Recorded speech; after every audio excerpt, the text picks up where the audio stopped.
How's it going, y'all? Titan Smash MTG, and today we are here to talk about some new Magic the Gathering cards. We have Adventures of the Forgotten Realm. This is the D&D inspired set coming to Magic. The spoiler season for this should start pretty soon here, so I figured with the spoiler season about to kick off, we might as well look at the cards that have been spoiled already. There's like 10 of them or so. Talk about them real quick, see what kind of implications, impact they may have on Standard, if we'll think they'll see play or not, maybe see what they fit in Historic or other formats as well. So, no yapping here. Let's just go ahead and get into it. Let's go! Alright, so we'll start off with one of the very first cards that got previewed. This is Tiamat. This is 2 Wooburgs. So 2 white, blue, black, red, green. It's a 7/7 flying legendary dragon god. When Tiamat enters the battlefield, if you cast it, search a library for up to 5 dragon cards not named Tiamat that each have different names. Reveal them, put them into your hand, and then shuffle. This is one of those cards. Very cool. The art on this, like that old art, is so nice.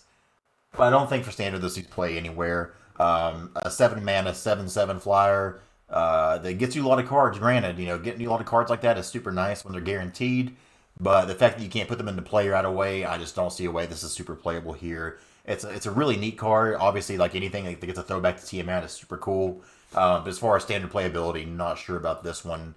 If we're talking historic, perhaps with something like Dragonstorm, maybe this is something you'd want. Being able to just grab a bunch of your little combo pieces there and get all those dragons in the hand could be kind of cool. But as far as playing this fair, I just don't see this being a good thing. And it's kind of hard to even play it unfair because it says when it enters the battlefield, if you cast it, search a library. So if you're putting it in the battlefield by different ways and you don't even get that trigger, and then it's just a vanilla 7/7. Nobody really wants that. So Tiamat's a cool card, but one that I'm not personally excited for. But if you think you have a shelf for it, please let me know. Let's take a look at another one. Let's go. So next up here, I'll probably butcher the pronunciation of this, but this is Drizzle Diurgen. That's how it is. Drizzle Diurgen, but we'll just call it Drizzle. The 3 green and white, so a 5 mana legendary creature, Elf Ranger, 3/3 with double strike. Whenever Drizzle Diurgen enters the battlefield, create a Gunyan Fire, a legendary 4/1 green cat creature token with trample. Whenever a creature dies, if that creature had greater power than Drizzle's power, put a number of +1/+1 counters on Drizzle equal to the difference.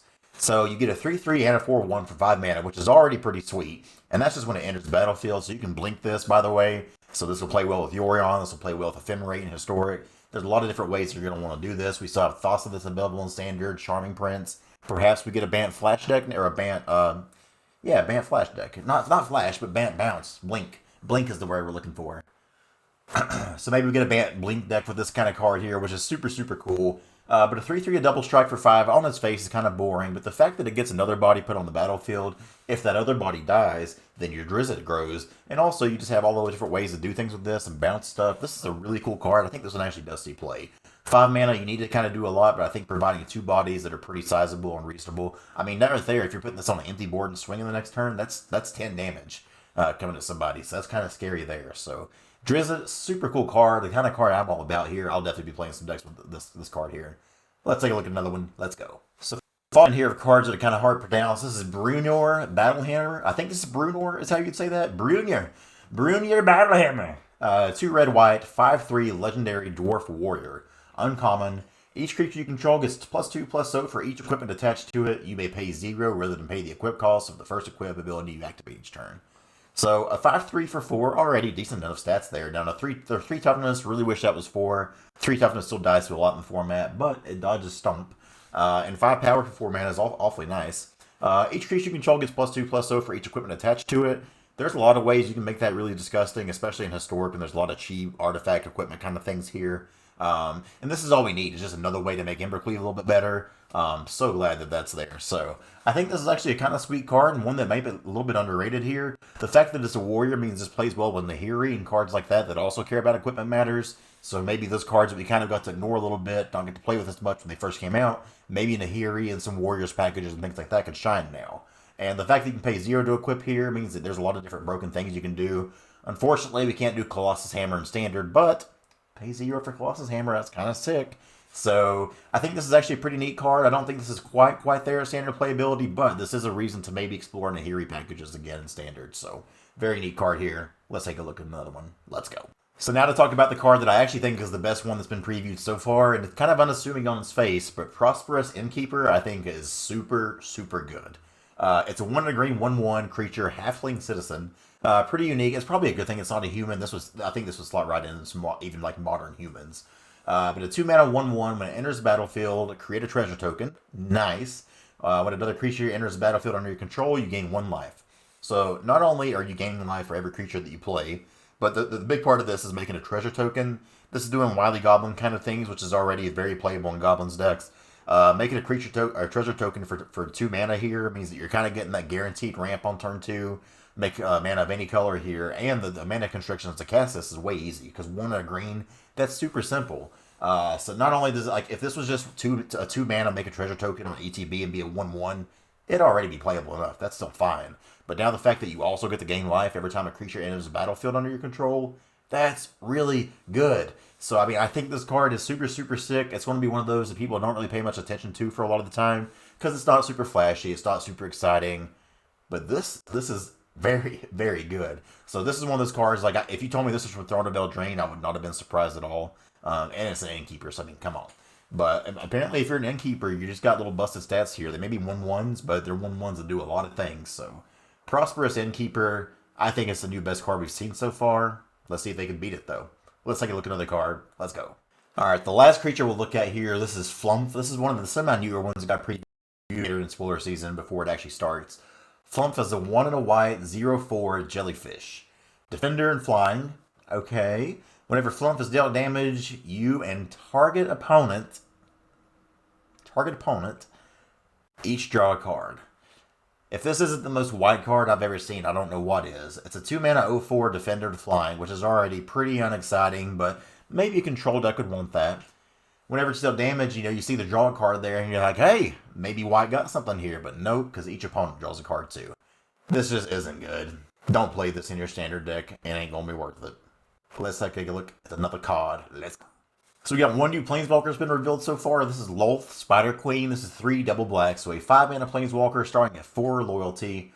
Whenever a creature you control dies, put a loyalty counter on Loaf, Spider Queen is the passive there. 0, you draw a card and you lose 1 life. -3, create 2 2/1 black spider creature tokens with menace and reach. Nice. -8, you get an emblem with whenever an opponent is dealt combat damage by 1 or more creatures you control. If that player lost less than 8 life this turn, they lose life equal to the difference. I mean, this is a really neat card. I don't know if it's going to be actually playable or not. It's really interesting. I can imagine people trying to play this out. But I'm not sure what kind of deck really wants this. If you're like a mid-rangey creature deck, then like making the 2/2/1s here when you drop this down is alright. I don't know. It's an odd card and one that I'm not sure where it really goes. I don't think control decks want this. Now, a 5 mana, like, when you can draw a card and lose 1 life every turn, that's pretty good. But the fact that it's a 0 for that means it's kind of risky and you're going to have a hard time protecting it. And even if you're trying to make the 2 spiders to protect it, like they may just be on chump block duty and then what? So I'm not really sure where this card goes. It's a really neat one, and I can see somebody making a place for it somewhere. But just off the get-go and off the bat, I don't really see it having an immediate home, and I don't think it's something I could see play until rotation. But I would love to be proved wrong because it is a very neat card, so hopefully somebody can find a spot for it. Let's take a look at another. Got a couple of artifacts to look at now. One of those being Portable Hole. This is a white mana, so a 1 mana. When Portable Hole enters the battlefield, exile target non-land permanent and opponent controls with mana value 2 or less until it leaves the battlefield. This is really good. 1 mana removal kind of thing here is super, super nice. All the kind of white weenie decks that want this in the sideboard are going to love to see this. Even in older formats where the mana constrictions and the threats are usually a little bit cheaper, this is really good. I think this sees play in standard. I think this sees play in historic. I think this sees play in modern. Portable Hall is gas. And another reason where maybe this is making your Prismari commands a little bit better. You're going to want a way to destroy these artifacts here. Portable Hole just is a very nice little catch-all tool here and something that I think can definitely see some play. The other artifact we have here is Vorpal Sword. This is a black mana, so 1 mana card. Equipment. Equip creature gets +2/+0 and has Death Touch. You play 2 back to equip this. So if you have a mono black deck, I think this is actually kind of sweet here. +2/+0 and Death Touch is really nice. It can be really annoying when you just keep equipping this and stuff. This is the buy box promo if I remember right. But you have all that, but you also have 5 black, so 8 mana. Until end of turn, Vorpal Sword gains whenever a equipped creature deals combat damage to a player, that player loses the game. I think cards like this are super well designed. This isn't like amazingly busted or anything like that, but this is a really solid card that's valuable early game and late. A lot of times, little cheap artifact equipments like this, you don't want to draw these super late in the game because they're just useless. But if you draw this late in the game and you have the mana to activate it, then you can possibly just win the game in one swing. So this is very cool. I think this card is really, really neat. Not sure if it sees play or not, but I like it. It's a cool one. Let's go. So 2 more cards to talk about here. One of them being Outkill. This is 1 in a black instant. Destroy target non-angel, non-demon, non-devil, non-dragon creature. Simple, sweet. This is probably one of the better Doomblade kind of cards we've ever gotten in a while. I think this is even better than Heartless Act. Like, there's not a lot of angel, demon, devils, or dragons around right now. Now, granted, this could change. This is going to be dependent on what format you're playing and what kind of creature you expect to run up against. But in a lot of cases, this is just 1 in a black instant removal spell for about any creature out there, and then it's super hard to come by and super nice. So, power word kill, cool little D&D throwback, and a very, very good constructed card. This will see play in standard, historic, maybe even modern. This is a good card. Finally, the last card to talk about here is Tashas, Hideous Laughter. This is 1 blue, so a 3-mana sorcery. Each opponent exiles cards to the top of their library until that player has exiled cards with total mana value 20 or more. This is a wild card here, and I'm not really sure how to evaluate this one. And this is going to be really dependent on what kind of matchups you're going against. Say that you're playing this card against some mid-rangey creature deck. You're probably milling like 6 or 7 cards, maybe 8 or 9, which is okay, but nothing super exciting here. But let's say you're playing against mono red or something like that, where it's just a lot of cheap creatures here. You're talking about like a lot of 1 and 2 mana spells. You're going to hit a lot of cards off the top here. All the lands don't count as anything here. So I think this is actually like a pretty sweet card depending on what you get here. Now, granted, it's not going to be a great card against everything. I know if I'm playing mono red, even if you're milling me a bunch, like if you're taking your turn 3 to do this, I don't give a shit. Not really exciting or scary to me there. Also, it's weird because against control, they have a lot of big things. Like, say if you hit an Ugin off this, well, you're almost halfway there already. So, this is an interesting card. I know some people will try this out, so we'll see how it goes. I don't think this is like a slam dunk or anything, but I do think this has the potential with a certain draws to be really, really nasty. So, Tasha's Hideous Laughter, it's an interesting one. Not sure if it's good or not, though.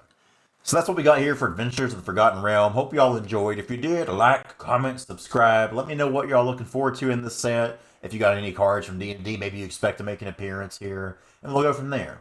Looking forward to doing some new stuff here. You know, Standards is getting a little bit stale for most people, I think. So hopefully we can have some fun with this and look at some new cards. Thanks for watching, y'all. See you next time.